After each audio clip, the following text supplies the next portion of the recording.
I think I've coined a new term, and it is permanently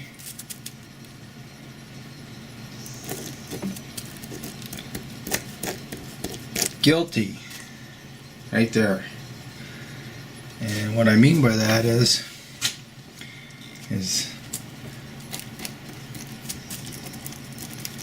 humans have negatively changed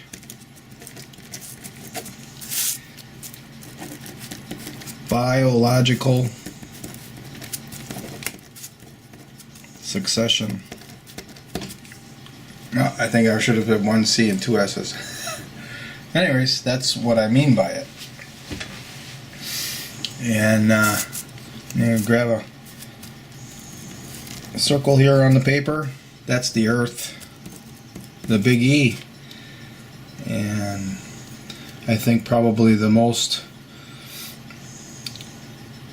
highlighted of changes is a layer of nuclear radiation.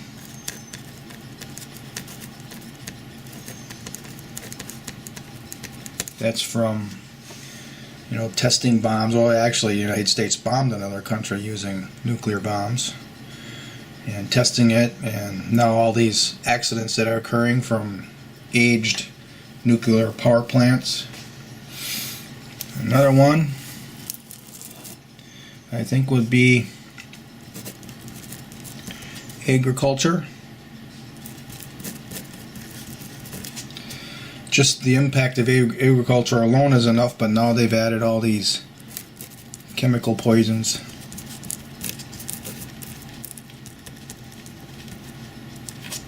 Right there. And a third one that I'll highlight, I gotta hold this camera one hand so things are gonna float, is species extinctions. So these are all now, there's nothing we can do about it. They are now permanently stamped in the geological time. And the humans that are responsible for this are permanently guilty for as long as there is life on Earth.